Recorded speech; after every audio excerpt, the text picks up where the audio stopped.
అన్యాయం జరుగుతుంది. కార్యకర్తలు ఒక్కరు రాలే 2 సంవత్సరాలు 2 నెలలు 4 నెలలు అయితే ఒక్కరంటే కనుక పోయినారు. ఎంతమంది లోపలికి వేసినారు? ఎవరైనా సర్పంచ్ నిలబెట్టించినారా? సర్పంచ్ నిలబెట్టడానికి సపోర్ట్ చేసినారా? ఈ ముందు నీళ్లు ఒక ఇది ఎందుకంటే వీళ్ళంతా బయటికి రావాలండి. కొందరైతే ఏమీ లేదు. ఈ మొత్తం అంతా పోయి ఎంతమందిని పిలిచినారు? ఎవరిని పిలిచినారు?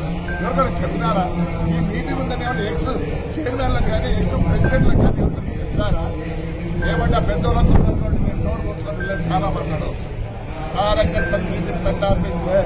కార్యకర్తల యొక్క బాధలు రావాలంటే కార్యకర్తలు రావాలంటే అంటే వీళ్ళంతా తిరిగితే మేము వెనకాల కార్యకర్తలు పోవాలంటే అవును పలకరించిన తినాలే లేవు మీరు.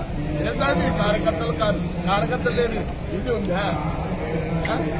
నేను చెప్తున్నా చంద్రబాబు నాయుడు గారికి, సార్ మీరు గుర్తుపెట్టుకోండి, కార్యకర్తల్ని మేమందరము సరైన పద్ధతిలో చూసుకోవటం లేదు.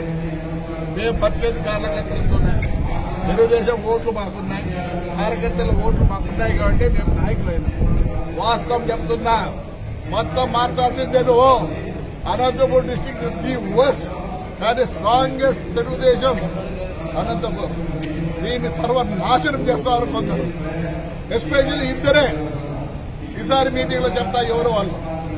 చేత కాదు, బాధ కాదు, అందరూ చెప్పులు చేతులు ఉంటారు. ఎందుకుంటారు? ఇది ఫాల్స్. అసలు ఈ మీటింగే తప్పు. ఎవరు పలకరు చేయరు. ముందు కార్యకర్తల గురించి పట్టించుకుంటేనే మనుగడ ఉంది తెలుగుదేశానికి. అనంతపూర్లో లేకపోతే లేదు.